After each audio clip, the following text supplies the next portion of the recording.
All the magic of Africa distilled into one incredible country, Uganda.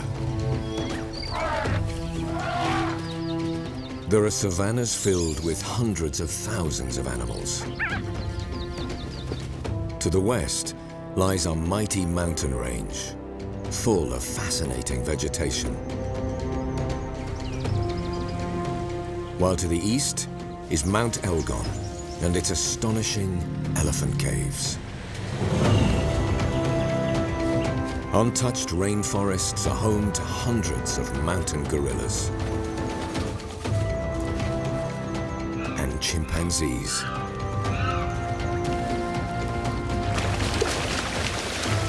Uganda boasts the largest body of fresh water in all Africa, Lake Victoria. It gives birth to the White Nile and its thunderous waterfalls.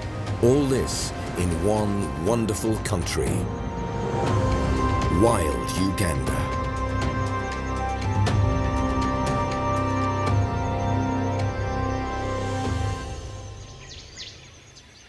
Uganda's most famous national treasure, the Bwindi Impenetrable Forest National Park, is located in the southwest of the country. Despite its small size, just 330 square kilometers, the national park is home to some impressive inhabitants. Mountain gorillas. This adult male, or silverback, is called Murchison.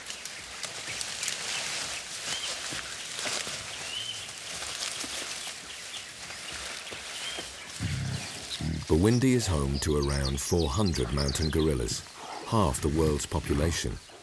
The other half lives in the nearby Virunga Mountains of Rwanda and the Congo.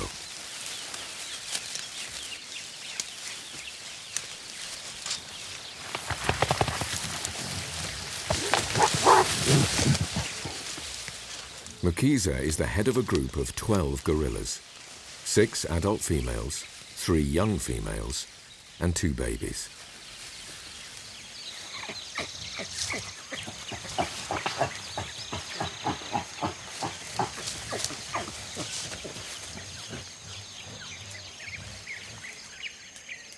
Twiki gave birth 2 months ago, and at the moment the group's attention is focused on her new baby, Nyikabara.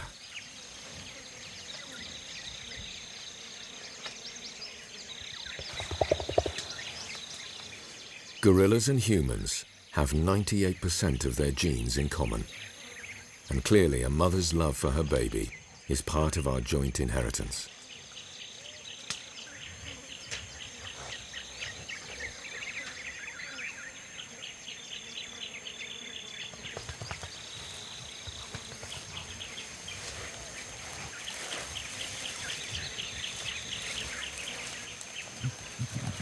Nyikabara will depend on her mother until she is 6 years old.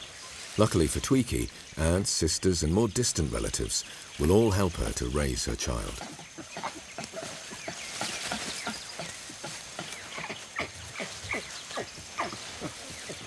Twiki and her baby are members of the Kyagurilo group.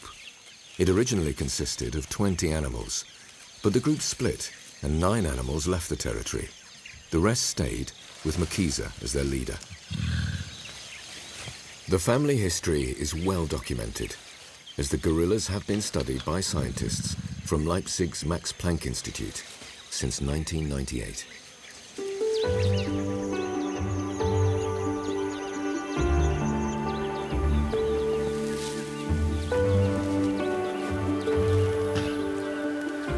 This fairy tale valley is a popular place to eat, and the Bitakura group are tucking into their breakfast. They're also part of the research project.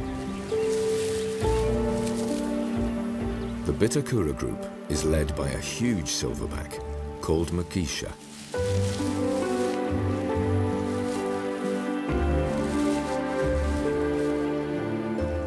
Silverbacks can consume an astonishing 25 kilos of vegetation a day, while female gorillas eat 15 kilos. With such demands, it's hardly surprising that the group spends up to 6 hours a day eating. Life is peaceful, and conflicts with neighboring groups are rare, as the gorillas roam over huge territories which only occasionally overlap. Mugisha is a gentle giant and often spends hours playing with the youngsters in his group. Such behaviour is very unusual for silverbacks.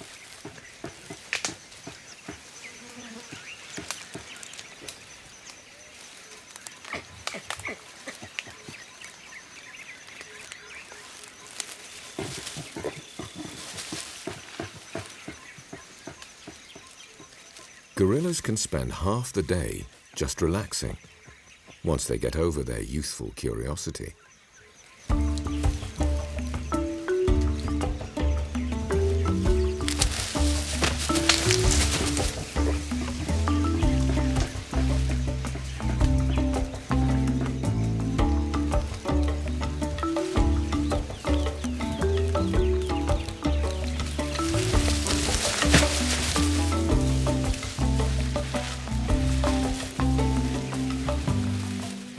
There are 12 gorillas in the Bitakura group.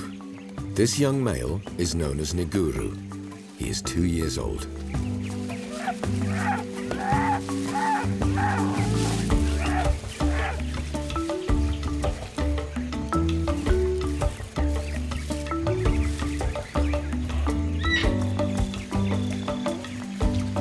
This particular group has only been studied for a few years, and so the scientists can only estimate the ages of the adult gorillas.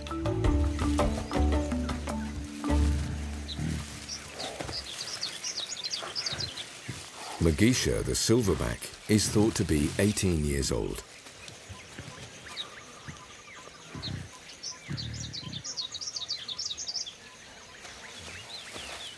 Rakumu is the group elder.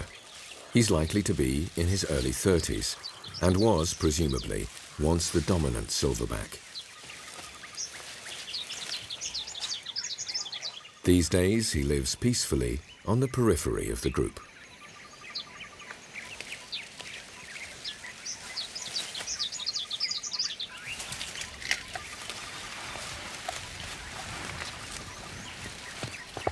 A young female clambers onto the silverback and is given a gentle lesson in chest beating. She learns quickly, even though chest beating is normally a male behaviour.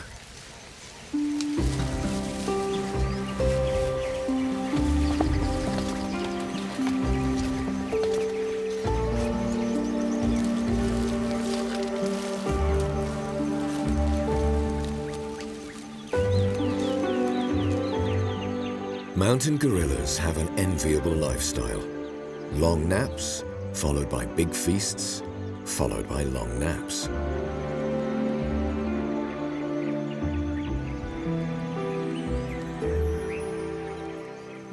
In this respect, all gorillas are similar.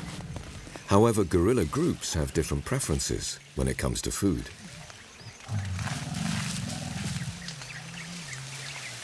Unlike their relatives in the Virunga Mountains, the Bwindi gorillas climb trees in search of nourishment.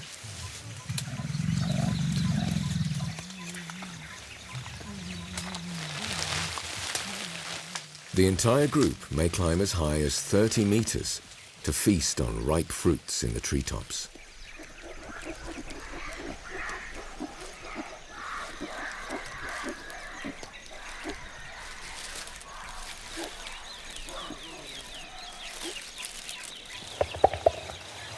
There are many different kinds of fruit trees in the Bwindi forest, but most produce fruit between January and March.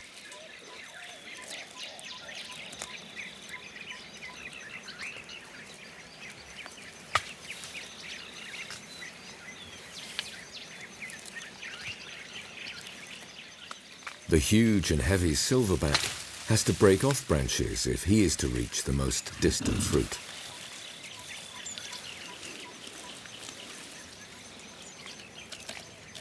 Although the young gorillas are fairly clumsy, they still climb the tall trees. Smaller and lighter, they can feed directly on the fruits.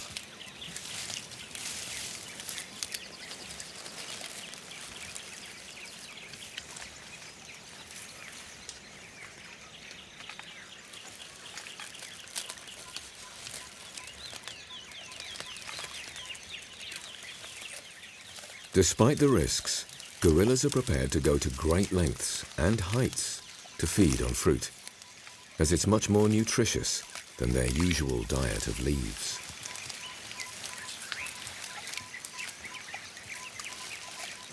The gorillas once faced far greater dangers than brittle branches.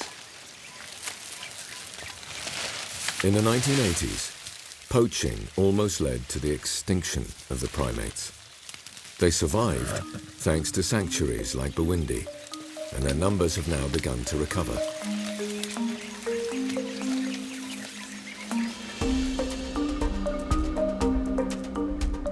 From space, it is easy to locate Uganda, as it lies between Lake Victoria in the southeast and the mountains of the Rift Valley in the west.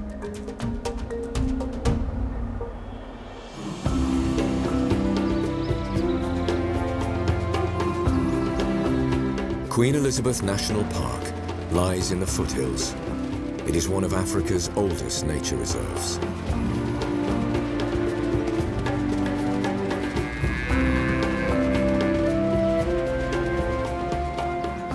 It is a rich mix of lakes, rivers, forests, and plains.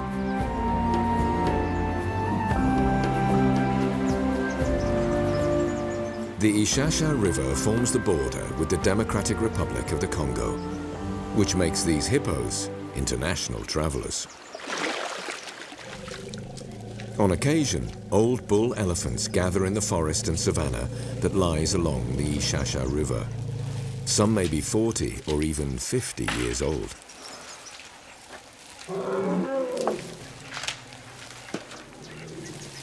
These animals were thought to be solitary, but it's now known that the grey veterans maintain a kind of social network which allows them to pass on information and learn from each other.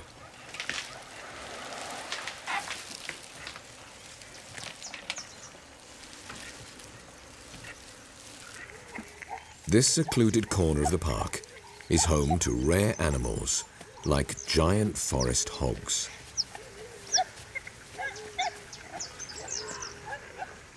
Giant forest hogs are the largest wild pigs in the world and can weigh more than 250 kilos. They need high humidity and avoid too much sun, so the forested areas of the national park are ideal for them.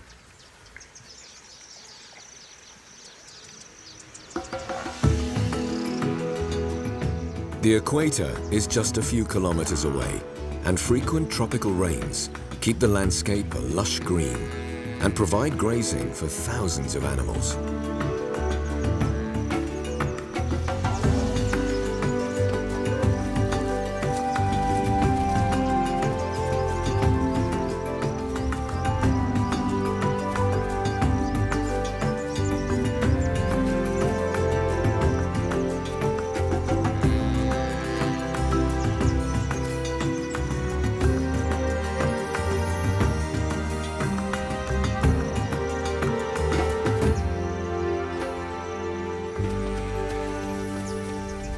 The grassland of the Queen Elizabeth Park is home to huge herds of buffalo.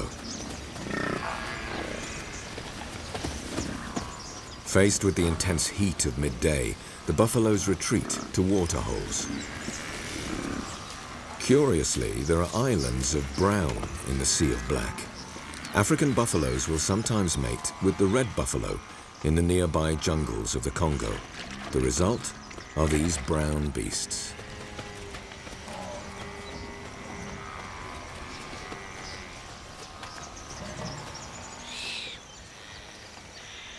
The buffalo are outnumbered by Ugandan kob.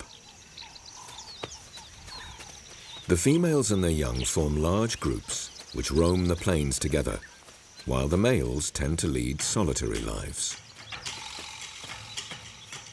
This changes in the mating season. Each buck defends a small patch of grass in order to impress and attract females. The display resembles a dance routine, with mock fights and innumerable intricate steps.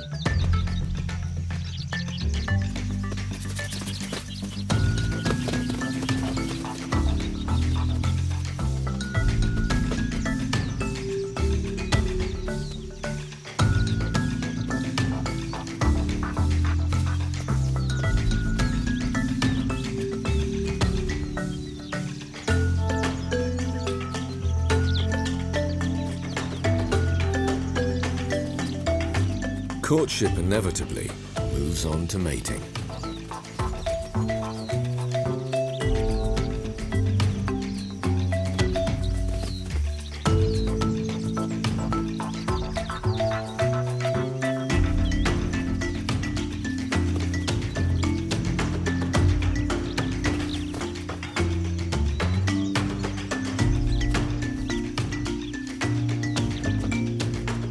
Eventually, they must successfully mate, for there are tens of thousands of Ugandan kob in the Queen Elizabeth Park. The rainy season is the time when most antelope are born, and the park is full of baby animals making their first unsteady steps. The vast number of young, naive animals attracts an army of relentless hunters.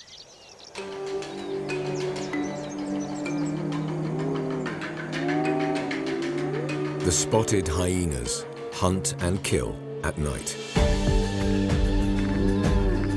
In the half-light before dawn, the hyenas are finishing their meal.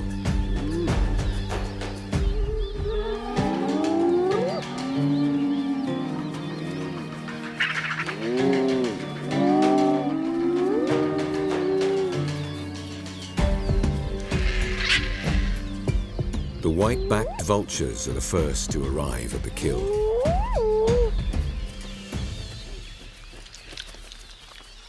There are only bits and pieces of meat left. The hyenas even crunched and ate the bones.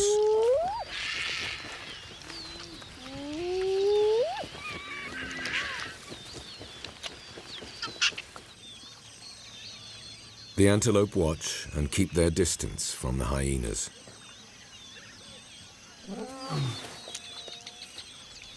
Unusually, this buck fell victim to a lone hyena.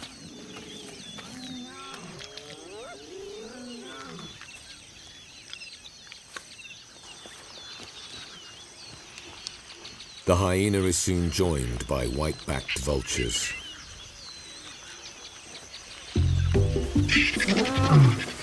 The vultures keep well away from the hyena's powerful jaws.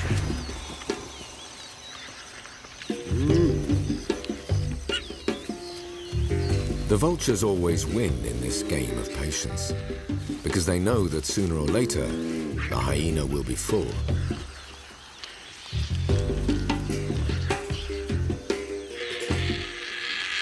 The hyena tries to hide the body in the bushes. The vultures just wait. They know the hyena will eventually give up.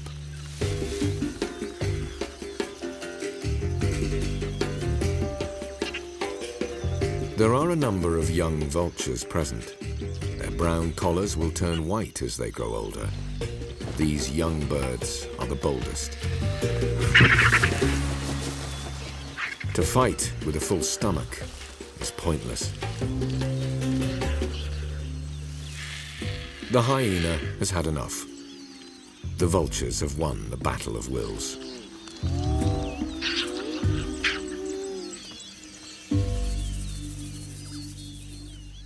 The Ugandan kob enjoy a moment of peace and quiet in the midday sun. Like hyenas, lions spend the day resting and sleeping. This tired male has selected a candelabra tree for an afternoon nap.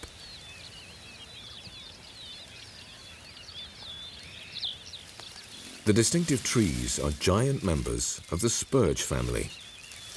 The milky latex they produce is toxic, but the lioness doesn't seem to care.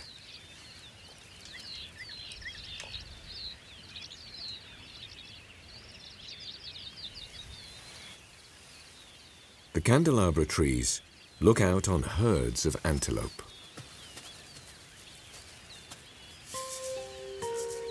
The animals are nervous, suspecting that they're being watched. Twilight, time for the lioness to hunt.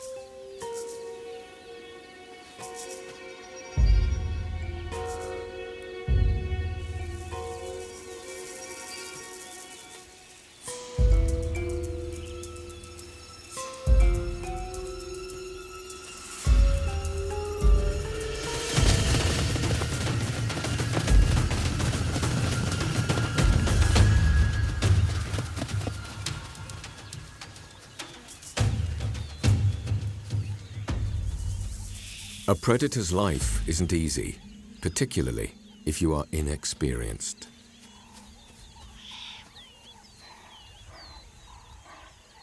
The buck escaped, but he remains nearby to show the lioness how strong he is.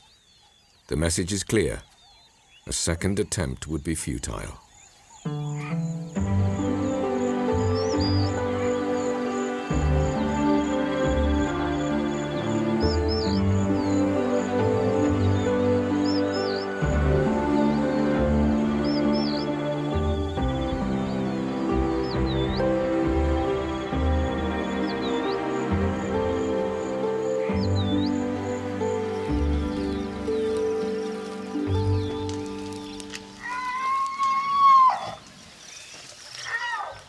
Elephants gather wherever there are sufficient trees and bushes to provide food.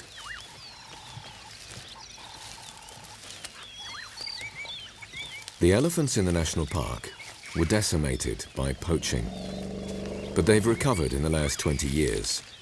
The large number of young animals is a hopeful sign.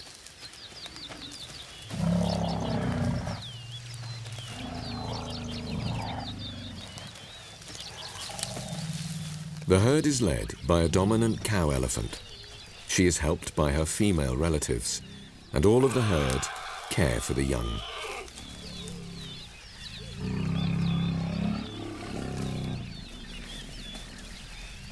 All that is, except young bulls. Instead of helping, they prefer to mess about, and this begins at a young age.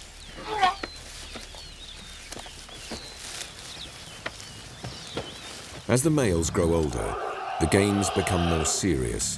The tussles are no longer just youthful exuberance. The bulls have to sort out who's dominant.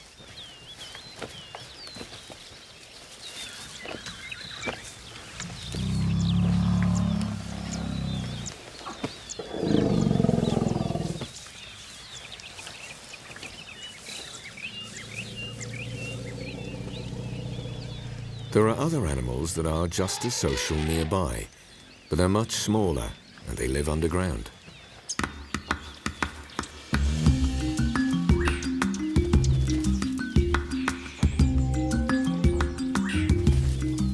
A banded mongoose. They divide their time between dozens of different burrows.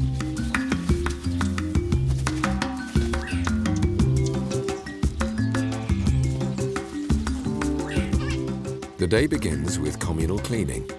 This maintains hygiene and also strengthens the bonds between the animals.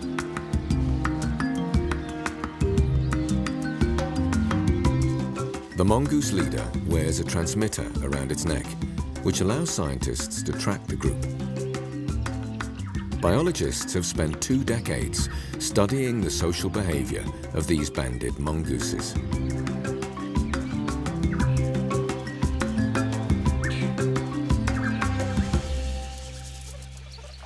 After attending to their toilet, the mongooses set out to find something to eat.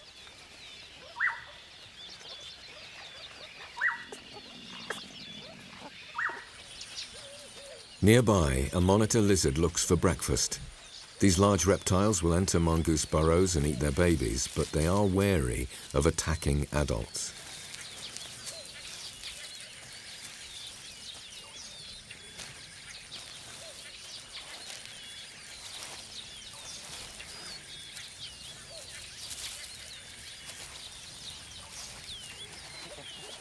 The mongooses themselves largely live off beetles, millipedes, and other kinds of bugs.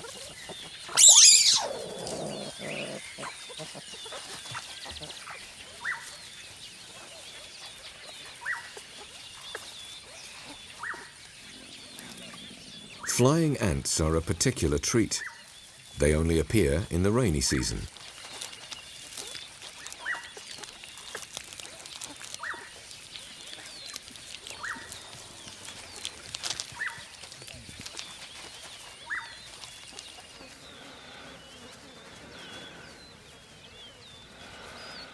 Recently, scientists have observed unusual behaviour. The mongooses have developed a relationship with the warthogs that are found throughout Queen Elizabeth Park. The warthogs keep still while the mongooses check their skin and hair for parasites, which they eat.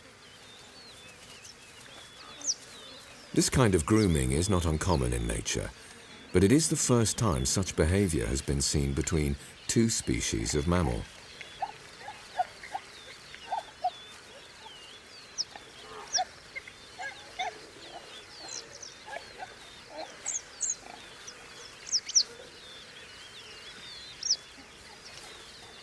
Perhaps these mutually beneficial meetings are only possible because the warthogs feel safe. They take place close to a settlement where there is little danger from lions and leopards.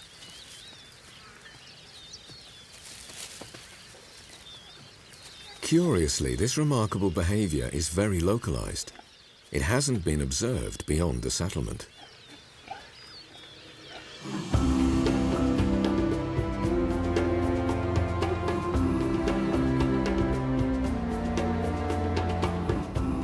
To the north of Queen Elizabeth National Park, the landscape bears the scars of its dramatic past. 20 million years ago, thousands of volcanoes belched out smoke here. The crater lakes are located at the foot of the Rwenzori Mountains that lie along the border between Uganda and the Congo.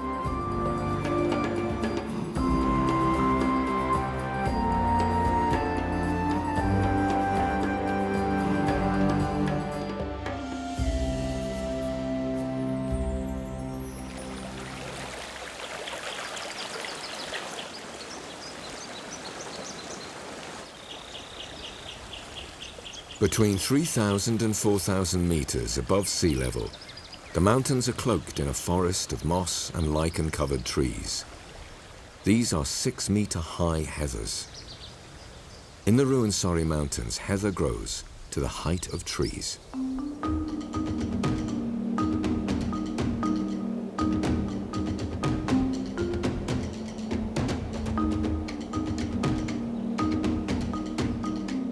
Between 4,000 meters above sea level and the even higher glaciers lies a very special botanical zone at the very heart of the Rwenzori National Park.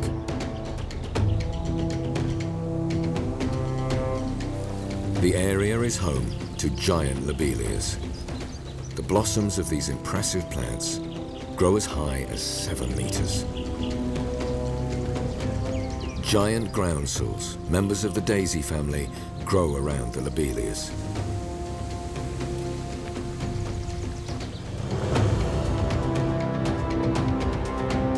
The peaks of the Rwenzori Mountains tower above the heathers and lobelias. The higher of Mount Stanley's 2 summits is known as Margarita Peak and reaches an altitude of 5,109 meters, the 3rd tallest mountain in all of Africa.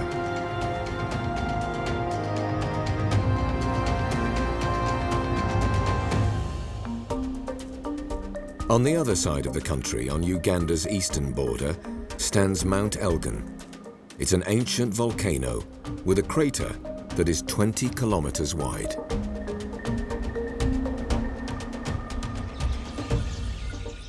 The highest peaks along the edge of the crater are more than 4,000 meters high. The slopes of the volcano are clothed in ancient forests of tall podocarpus trees, a type of conifer. The trees are hundreds of years old and are home to animals like Sykes' monkey.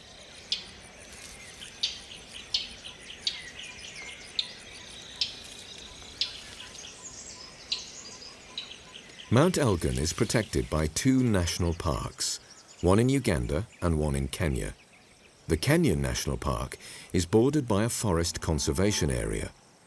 Rich vegetation now covers the former pastures, and a large herd of elephants has settled nearby.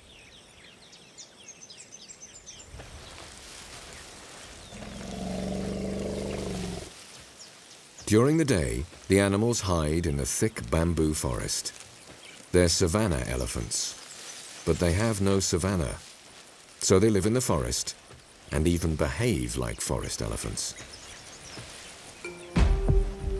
Elephant tracks lead up the slopes of Mount Elgon.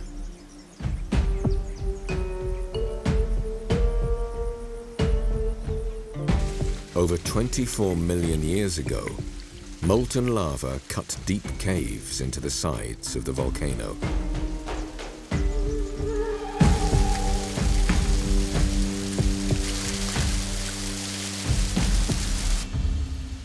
The tracks lead to a cave entrance.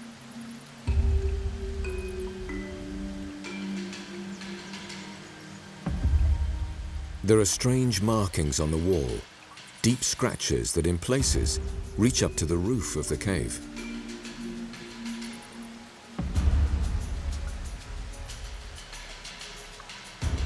Deep inside the cave, 300 meters from the entrance, lies a disturbing sight: the skull of an elephant. What happens in these caves? And what role do the elephants play? In the late afternoon, female elephants and their young move through the dense scrub.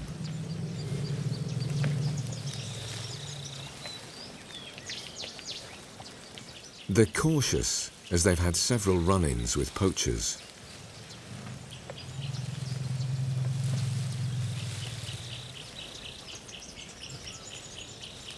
As twilight turns to night, the elephants resume their journey.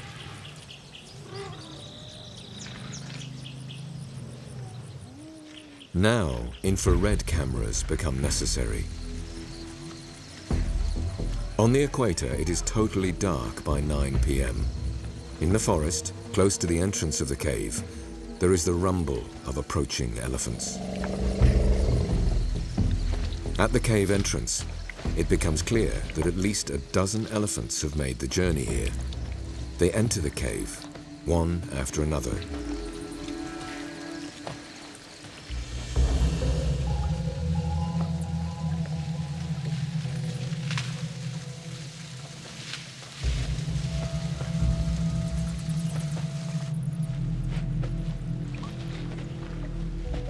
All the elephants are females.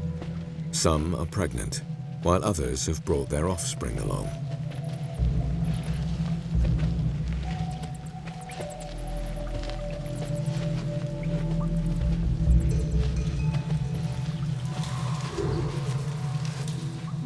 The elephant at the front begins scraping at the ceiling with her tusks.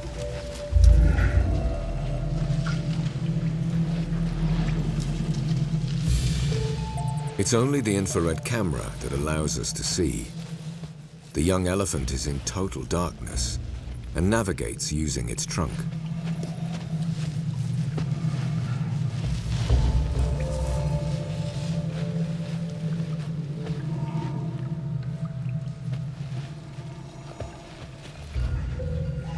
The elephants scrape the salty earth from the walls and collect the mineral-rich sand in their mouths.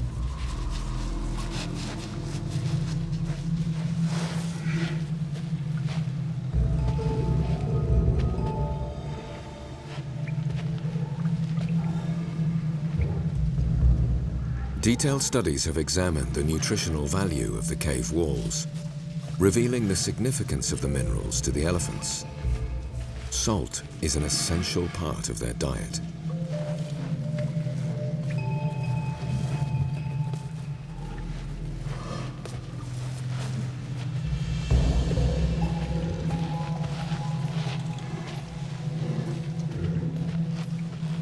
The rock walls are vacuumed for every last grain of salt.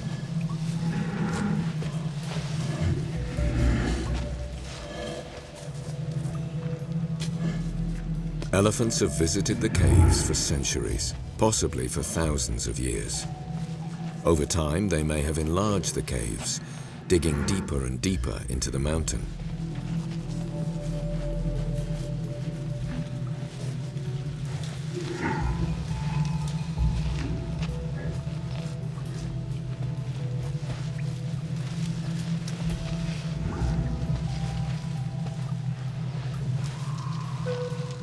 At 1 o'clock in the morning, as if responding to some silent signal, the elephants stop work and leave the cave in formation.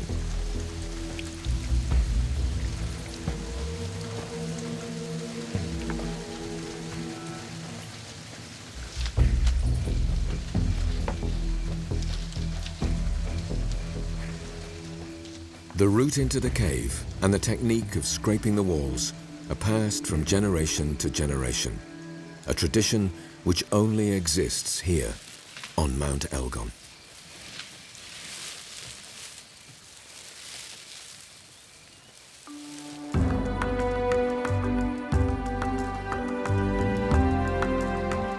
Lake Victoria, Africa's largest lake, sits between Mount Elgon and the Rwenzori Mountains in the west.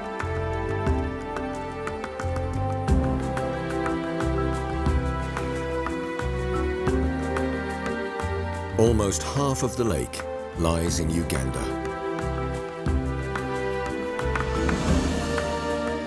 At the time of the full moon, billions of non-biting midges form columns above the lake. During the rainy season, the larvae develop underwater.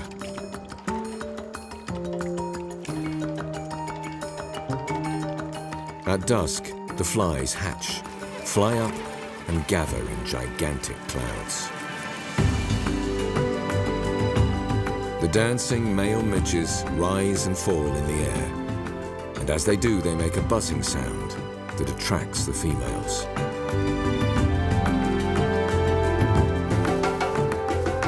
Lake Victoria has been famous since the 19th century, when it was discovered to be the source of the Nile. The White Nile springs to life from the northwest end of the lake as a wild, tumultuous stream.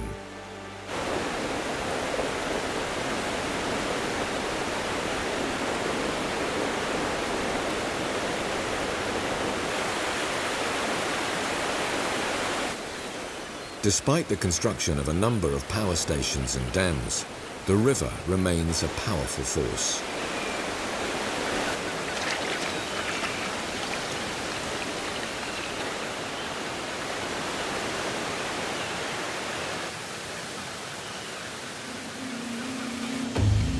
The Nile flows over plains and down rapids until it thunders over the edge of the Murchison Falls.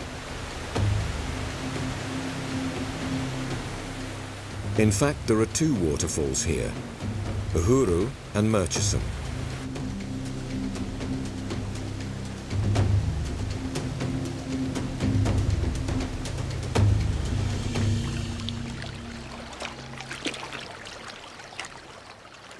The Murchison Falls National Park is Uganda's largest conservation area and home to some of Africa's largest crocodiles.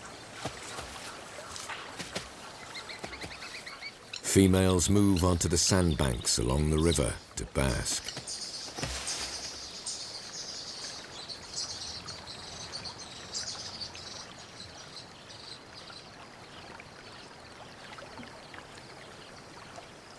But they must stay alert, watching out for an incorrigible thief.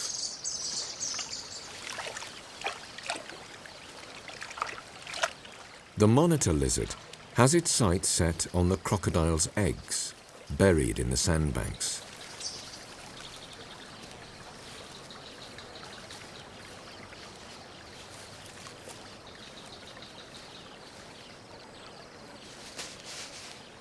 Uncovering the eggs takes a lot of digging, and the lizard could be discovered at any time.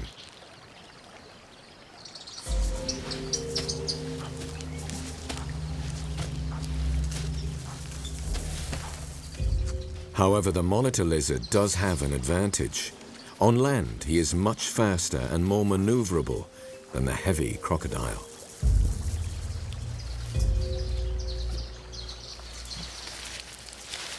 To keep digging right next to the crocodile is just asking for trouble.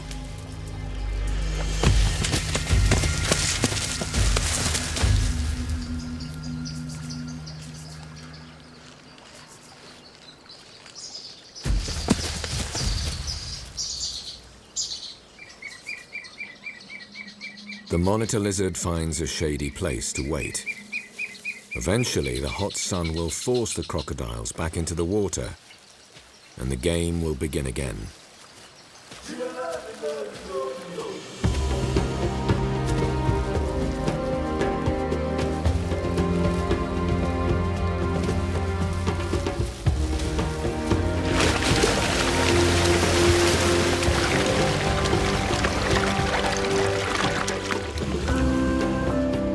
Several thousand hippos live in Murchison Falls National Park. They can weigh up to 4 tons, and they aggressively defend their young against any potential threat.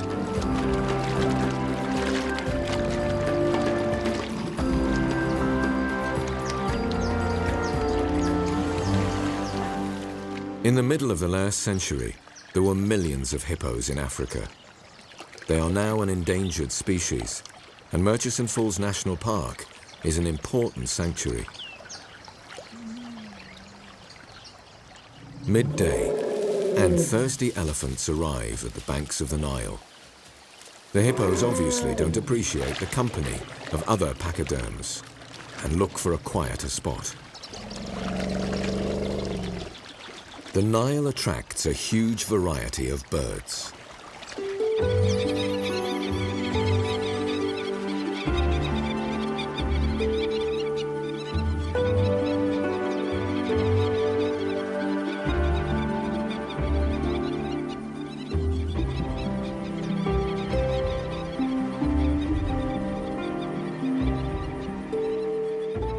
Large numbers of African skimmers migrate here to eat their fill of small fish.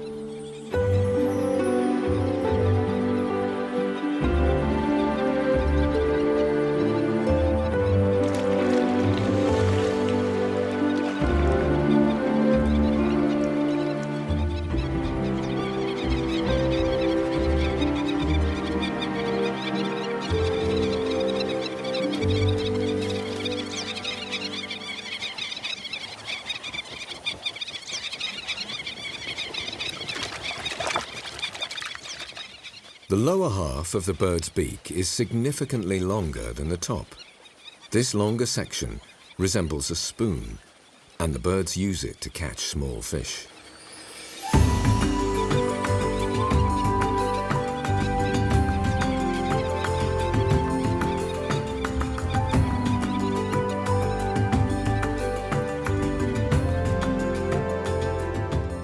Near the Nile lies the Kibale National Park, a large untouched area of rainforest.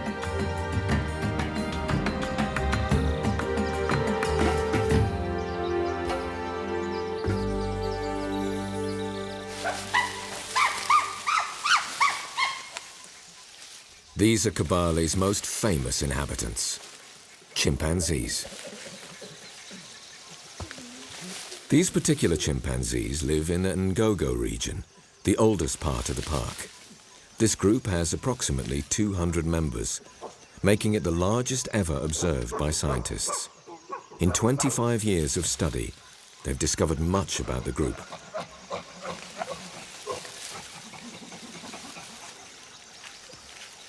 These giant fig trees are one of Ngogo's riches. Known as Ficus mucuso, they may be the reason for the large numbers of chimps and their health.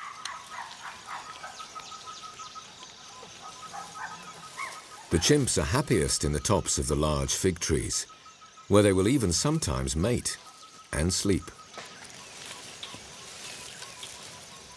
Unlike in other areas, fruits and nuts are available in Ngogo all year round. The abundance of food may explain the exceptional size of this group.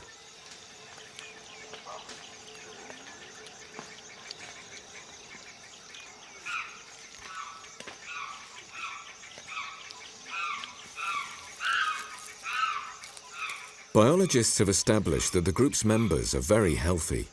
The average age of the animals is 33, while nearby groups have an average age of just 20.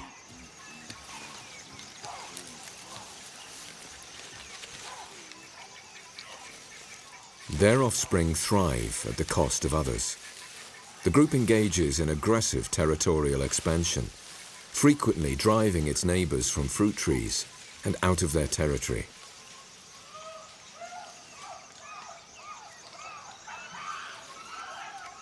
Ovulating females develop swellings on their rear. They're fertile for 2 weeks. During this period, they will mate with several males from the group.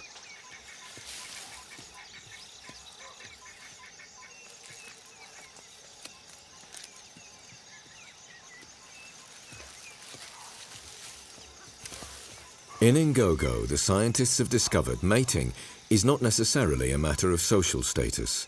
To mate, a chimpanzee just has to be in the right place at the right time.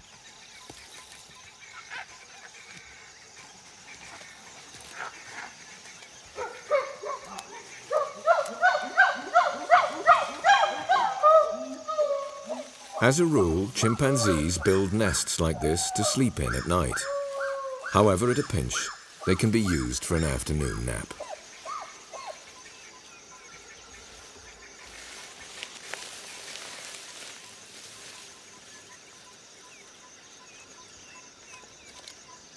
Mutual grooming improves social relations and tells the scientists which chimpanzees are friends with each other.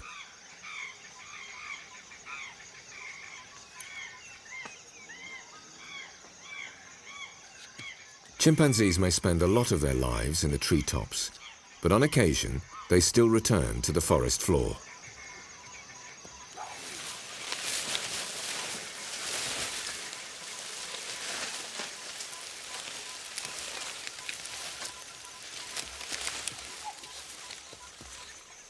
A group of males rests on the ground.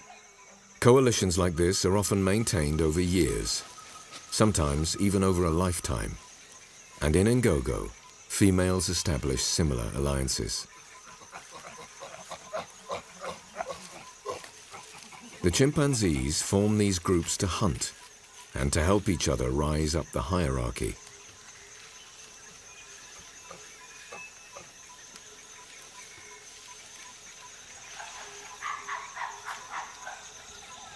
The large male on the left is known as Brownface.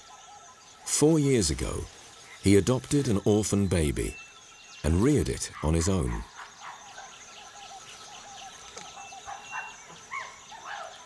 Over time, the orphan has grown much stronger. Brownface has proved to be a good parent.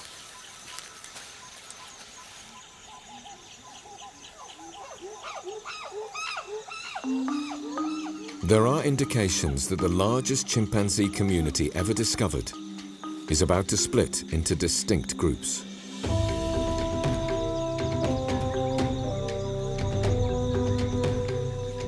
According to scientists, these males are the leaders of the separatists. Turbulent times lie ahead in Ngogo. There may be a struggle for power in Kibale, but wild Uganda will remain a sanctuary for chimps and for a huge variety of Africa's spectacular wildlife.